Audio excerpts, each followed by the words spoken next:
Chào mừng quý vị và các bạn đang theo dõi bản tin đặc biệt của Poland News. Thưa quý vị, thế giới chính trị luôn đầy rẫy những màn kịch nghệ thuật, nơi những lời hoa mỹ tại các diễn đàn quốc tế thường đối lập hoàn toàn với thực tế tàn khốc tại quê nhà. Sự kiện ngày 23 tháng 9 năm 2025 vừa qua tại New York là một ví dụ điển hình, khi bộ máy lãnh đạo Việt Nam, bao gồm những cái tên quyền lực nhất như Tô Lâm, Phạm Minh Chính, Lương Cường, Phan Văn Giang và người phát ngôn Phạm Thu Hằng, đã xuất hiện rầm rộ để quảng bá hình ảnh một quốc gia yêu chuộng hòa bình và thượng tôn pháp luật. Tuy nhiên, đằng sau những bộ vest sang trọng và những bài diễn văn dập khuôn về đạo đức giả, sự thật về tình trạng vi phạm luật pháp quốc tế và đàn áp tôn giáo tại Việt Nam vẫn là một vết đen không thể che mờ.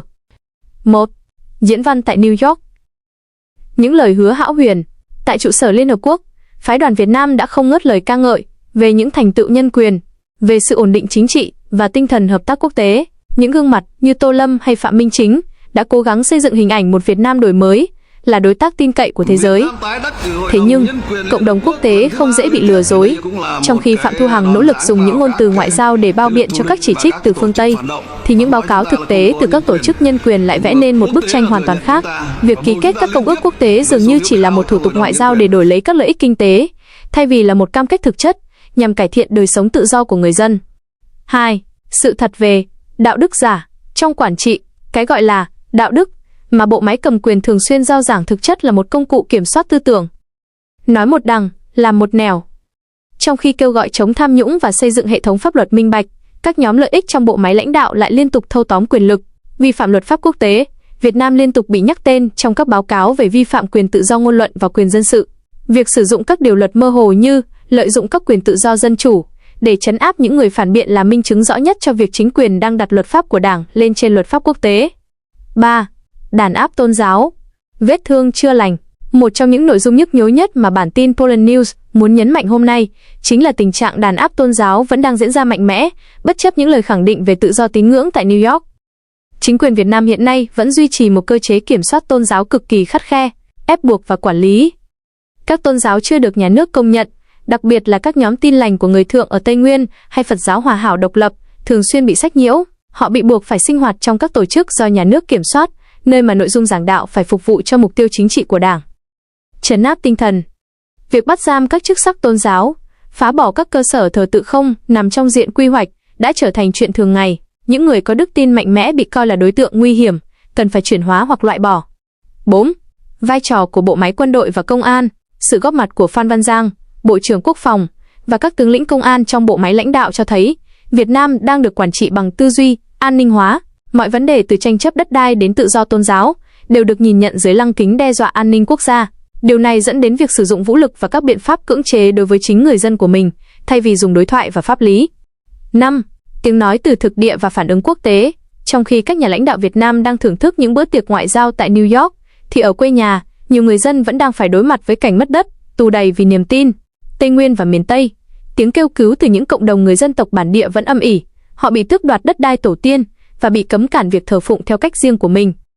Phản ứng quốc tế, nhiều nghị sĩ Hoa Kỳ và châu Âu đã lên tiếng yêu cầu đưa Việt Nam trở lại danh sách các quốc gia cần quan tâm đặc biệt về tự do tôn giáo CPC.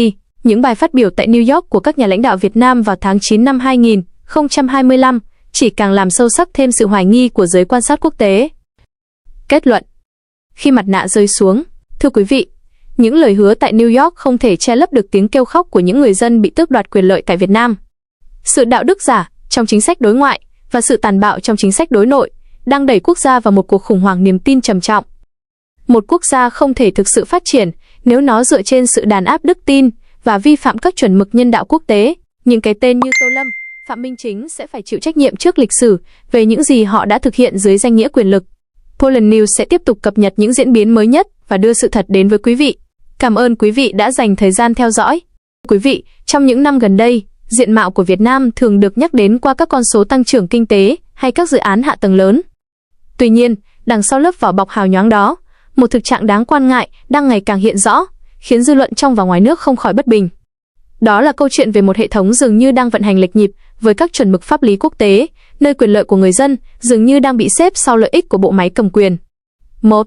Luật pháp quốc tế và những rào cản tự thân. Mặc dù Việt Nam luôn khẳng định tinh thần hội nhập và tôn trọng luật pháp quốc tế, nhưng trên thực tế, khoảng cách giữa cam kết và thực thi vẫn còn quá lớn. Nhiều tổ chức nhân quyền quốc tế đã liên tục lên tiếng về việc các quy định pháp luật nội địa thường xuyên được sử dụng để hạn chế các quyền tự do cơ bản. Việc thực thi luật pháp đôi khi mang tính chọn lọc, thiếu minh bạch, khiến hình ảnh quốc gia bị ảnh hưởng nghiêm trọng trong mắt bạn bè quốc tế. 2. Quyền tự do tôn giáo, niềm tin bị kiềm tỏa. Một trong những vấn đề nhức nhối nhất chính là tình trạng đàn áp tôn giáo. Dù hiến pháp ghi rõ quyền tự do tín ngưỡng, nhưng thực tế cho thấy các sinh hoạt tôn giáo nằm ngoài sự kiểm soát của nhà nước, thường gặp phải sự cản trở quyết liệt. Các nhóm tôn giáo độc lập, những giáo hội chưa được công nhận thường xuyên phải đối mặt với áp lực từ chính quyền, từ việc bị theo dõi đến những biện pháp cưỡng chế hành chính. Niềm tin tâm linh vốn là điểm tựa tinh thần của con người, lại trở thành đối tượng bị quản lý chặt chẽ bằng tư duy an ninh. 3. Đất đai và tham nhũng. Nỗi đau mang tên quy hoạch. Chưa bao giờ vấn đề chiếm đoạt đất đai lại trở nên nóng bỏng như hiện nay. Dưới danh nghĩa phát triển kinh tế hay dự án trọng điểm, hàng ngàn hecta đất nông nghiệp, đất ở của người dân đã bị thu hồi với mức đền bù rẻ mạt. Lợi ích nhóm. Đất đai sau khi thu hồi thường rơi vào tay các doanh nghiệp thân hữu, biến thành các khu đô thị cao cấp mà người dân nghèo không bao giờ chạm tới được. Tham nhũng có hệ thống. Những sai phạm trong quản lý đất đai chính là mảnh đất màu mỡ cho tham nhũng nảy nở.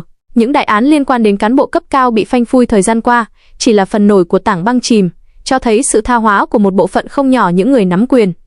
4. Ưu tiên đảng và cán bộ hơn đời sống người dân. Nhìn vào sự phân bổ nguồn lực, chúng ta dễ dàng thấy được sự ưu ái quá mức dành cho bộ máy, trong khi ngân sách dành cho an sinh xã hội, giáo dục và y tế ở nhiều nơi vẫn còn eo hẹp, thì việc xây dựng các trụ sở hoành tráng, chi phí cho bộ máy hành chính cồng kềnh vẫn không ngừng tăng lên. Người dân dường như đang phải gồng mình nuôi một bộ máy chỉ biết lo cho sự tồn vong của đảng và lợi ích cá nhân của cán bộ, thay vì thực hiện chức năng phục vụ nhân dân. Khi thiên tai ập đến hay kinh tế suy thoái, sự hỗ trợ từ chính quyền thường đến chậm hoặc không thỏa đáng, để mặc người dân tự bơi trong khó khăn. Sự đứt gãy giữa lời nói và việc làm của những người cầm quyền đã tạo nên một hố ngăn cách niềm tin ngày càng sâu sắc.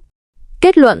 Thưa quý vị, một quốc gia chỉ thực sự mạnh khi người dân được tôn trọng, quyền lợi được bảo đảm và luật pháp được thượng tôn một cách công bằng. Việc duy trì quyền lực bằng sự áp đặt và ưu tiên lợi ích nhóm sẽ chỉ dẫn đến sự bất ổn bền vững. Đã đến lúc những tiếng nói phản biện cần được lắng nghe và những thay đổi thực chất cần được thực hiện để Việt Nam không chỉ tăng lên về con số, mà còn phải tăng lên về phẩm giá và quyền con người. 75. Dưới danh nghĩa đi xây dựng vùng kinh tế mới, chính quyền đã đẩy mạnh các cuộc di dân quy mô lớn từ miền Bắc và miền Trung lên Tây Nguyên. Mục tiêu bề ngoài là phát triển kinh tế, nhưng thực chất sâu xa là một chiến lược thay đổi cấu trúc dân cư. Người dân tộc bản địa như người Thượng, người Ede, Gia Rai, Ba Na, vốn gắn bó máu thịt với rừng, với nương rẫy tổ tiên, bỗng chốc thấy mình trở thành người lạ trên chính quê hương mình. Đất đai vốn thuộc về cộng đồng theo luật tục đã bị quốc hữu hóa và giao cho các nông trường, lâm trường quốc doanh quản lý. Đây chính là khởi đầu cho quá trình chiếm đoạt tài sản có hệ thống. 2. Chiếm đoạt đất đai. Khi lộc rừng biến thành tài sản riêng, người dân bản địa coi đất rừng là linh hồn, là nơi cư ngụ của các vị thần. Thế nhưng, hàng trăm ngàn hecta đất rừng thiêng đã bị san phẳng để trồng cà phê, cao su và hồ tiêu. Sự chênh lệch bất công. Trong khi các cán bộ và doanh nghiệp nhà nước sở hữu những đồn điền bao la, người dân bản địa lại bị dồn vào các khu định cư chật hẹp, thiếu đất canh tác. Thủ đoạn tinh vi. Chính quyền dùng các quy hoạch phát triển bền vững để thu hồi đất, nhưng thực chất là chuyển giao đất cho các nhóm lợi ích. Người dân khi phản kháng thì bị khép vào tội chống đối người thi hành công vụ hoặc phá hoại chính sách đoàn kết. 3. Đàn áp tôn giáo và quyền tự do niềm tin. Tây Nguyên không chỉ là tâm điểm của tranh chấp đất đai, mà còn là nơi chịu sự kiểm soát tôn giáo gắt gao nhất. Đối với người Thượng, đức tin, đặc biệt là Tin lành Đê-ga, không chỉ là tôn giáo mà còn là sự an ủi về tinh thần trước những bất công xã hội. Chính quyền nhìn nhận việc thực hành tôn giáo độc lập là một mối đe dọa an ninh chính trị. Nhiều nhà nguyện bị đóng cửa, các buổi cầu nguyện tại gia bị giải tán. Những người dẫn dắt tôn giáo bị liệt vào danh sách đen, bị theo dõi 24/7. Họ bị buộc phải từ bỏ đức tin hoặc phải tham gia vào các tổ chức tôn giáo do nhà nước quản lý, nơi mà bài giảng phải được kiểm duyệt kỹ lưỡng. 4. Hệ thống hóa sự đàn áp, bắt bớ và quy chụp. Sự đàn áp tại Tây Nguyên hiện nay không còn là những vụ việc nhỏ lẻ mà đã trở thành một hệ thống chặt chẽ. Bắt giữ tùy tiện. Những cuộc vây giáp giữa đêm khuya đã trở thành nỗi ám ảnh kinh hoàng. Công an, quân đội huy động lực lượng hùng hậu ập vào các làng bản, bắt đi những người đàn ông là trụ cột gia đình mà không cần lệnh bắt hay bằng chứng cụ thể. Tra tấn và ép cung. Trong các trại giam, sự biệt lập khiến người tù không có sự bảo vệ của luật sư hay người thân. Nhiều báo cáo cho thấy tình trạng ép cung, dùng nhục hình để buộc người dân phải nhận những tội danh như âm mưu lật đổ hay phản động. Bản án định sẵn. Các phiên tòa thường diễn ra chóng vánh, không có sự bào chữa công tâm. Những bản án nặng nề hàng chục năm tù được đưa ra nhằm mục đích răn đe, dập tắt mọi ý chí kháng cự của cộng đồng. 5. Nỗi đau của những gia đình ly tán. Phía sau những con số bị bắt giữ là những gia đình tan nát, phụ nữ và trẻ em Tây Nguyên phải sống trong sự sợ hãi tột cùng. Khi người chồng, người cha bị bắt đi, gánh nặng kinh tế đè nặng lên vai người ở lại, trong khi sự kỳ thị và cô lập từ phía chính quyền địa phương khiến họ không thể tìm được việc làm hay sự giúp đỡ. Trẻ em lớn lên trong sự thiếu vắng tình thương và sự giáo dục, mang theo vết sẹo tâm lý về một xã hội mà chúng bị coi là công dân hạng 2. Bản sắc văn hóa, tiếng nói và truyền thống của cha ông đang dần bị mai một dưới áp lực của sự đồng hóa cưỡng ép. 6. Tiếng kêu cứu và trách nhiệm quốc tế. Thưa quý vị, Tây Nguyên đang chảy máu. Tiếng kêu cứu của người dân bản địa không chỉ là tiếng kêu về đất đai hay tôn giáo, mà là tiếng kêu của quyền sinh tồn. Việc Việt Nam ký kết các công ước quốc tế về quyền con người, quyền dân sự và chính trị dường như chỉ là tờ giấy lộn khi đối chiếu với thực trạng tại đây. Chúng ta không thể giữ im lặng trước những hành vi chà đạp lên nhân phẩm và quyền tự do của đồng bào mình. Poland News kêu gọi sự quan tâm sát sao từ 1. Cộng đồng quốc tế. Cần có những cuộc điều tra độc lập về tình trạng nhân quyền tại Tây Nguyên. 2. Các tổ chức nhân quyền cần gây áp lực mạnh mẽ hơn để yêu cầu thả tự do cho những tù nhân lương tâm đang bị giam cầm oan ức. 3. Mỗi chúng ta, hãy là tiếng nói cho những người không thể lên tiếng, lan tỏa sự thật để công lý sớm được thực thi. Lời kết: một dân tộc chỉ có thể phát triển bền vững khi dựa trên sự hòa hợp và tôn trọng lẫn nhau, chứ không phải bằng bạo lực và sự áp đặt. Tây Nguyên cần được trả lại sự bình yên, trả lại rừng xanh và quyền tự do thờ phụng cho những người chủ thực sự của vùng đất này. Cảm ơn quý vị đã quan tâm theo dõi chương trình của chúng tôi. Bạn có muốn tôi phát triển thêm về các giải pháp cụ thể để bảo vệ quyền lợi của người dân Tây Nguyên trên trường quốc tế không?